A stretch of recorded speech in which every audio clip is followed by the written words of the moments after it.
Good day mga kanegosyo. Ako nga pala si Jepoy, isang negosyante. Isa rin akong DJ. At kung kailangan nyo ng DJ sa event nyo mga kanegosyo, sa club, sa bar, email nyo lang ako sa bio ko mga kanegosyo. Hindi ako vlogger, hindi ako influencer, isa pong content creator. At meron na akong 10 taon na karanasan na pagkalugi sa pagninegosyo. Ang topic natin ngayon tungkol sa sari-sari store. Walang focus in one ang sari-sari store mga kanegosyo. Eto kung nagsisimula ka pala magnegosyo, tapusin mo tong video na to, sigurado marami ka matututunan. Kung nagninegosyo ka naman na, malamang isa to sa dahilan kung bakit nalulugi ang negosyo mo. Way back 2015 mga kanegosyo, naitayo ko yung sari-sari store ko kung saan ako malapit kung saan ako graduate ng college. Graduate ako ng Marketing Management sa TIP Cubao, Technological Institute of the Philippines. Nagbo-boarding house lang ako doon mga kanegosyo. After ko graduate ng college, hindi na rin ako umalis ng boarding house kasi accessible yung biyahe. Mabilis na rin naman ako nagka-work noon after ko graduate ng college, kaya hindi na rin ako umalis ng boarding house ko noon. After a years ko as a sales, gusto ko talaga pasukin yung mundo ng pagninegosyo. Doon ko na rin naitayo yung sari-sari store ko malapit sa boarding house at malapit din sa college kung saan ako graduate ng college. ng college.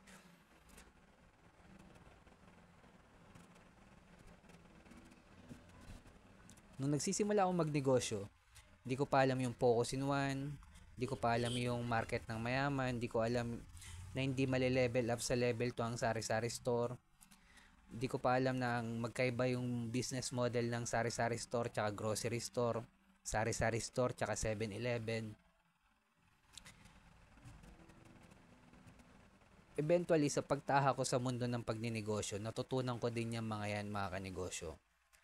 Kaya kung nagsisimula ka palang magnegosyo at napanood mo tong video na to, malamang advantage mo na to mga kanegosyo. Kasi ito yung mga hindi ko alam nung nagsisimula ako magnegosyo.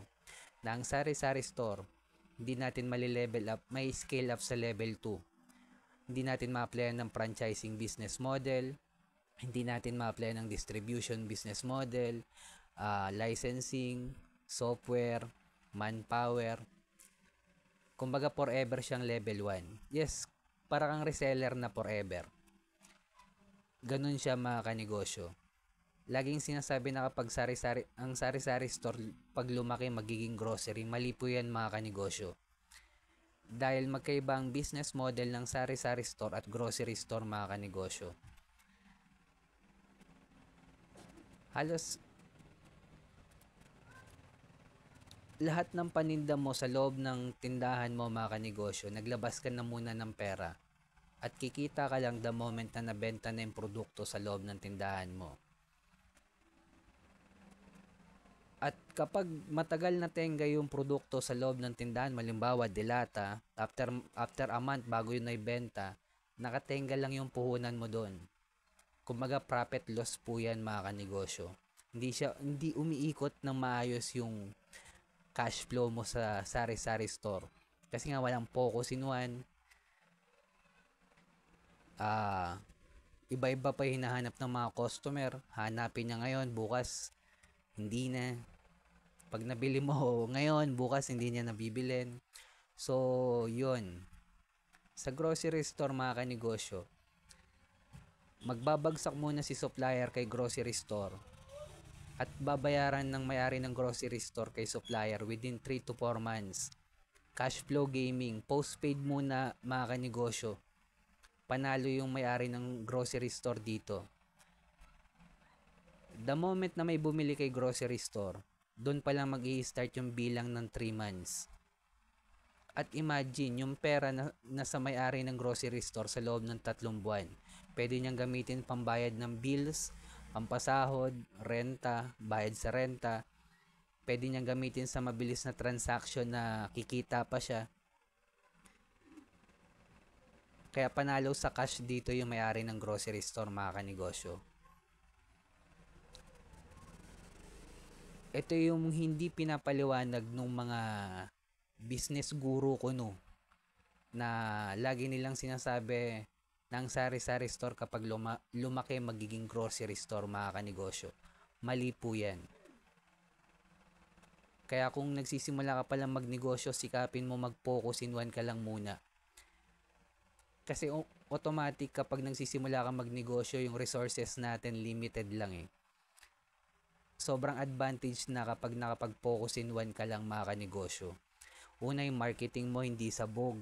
Hindi ka mahirap i-identify ng customer mo. Mas ma-monitor mo na maayos yung cash flow, inventory mo kapag nakapag-focus in one ka lang mga kanegosyo. At syempre, kailangan mahanap mo rin yung community ng mayaman at original content mga kanegosyo. Kasama na yan sa labanan ngayon, 2025 na. At kailangan nating i-scale up sa level 2 kasi doon yung tunay na kitaan yung mga kanegosyo. Kaya kung umabot ka sa dulo na video na to, subscribe mo naman ako mga kanegosyo, like mo na rin tong video ko. Kung may mga tanong ka, comment ka lang sa baba.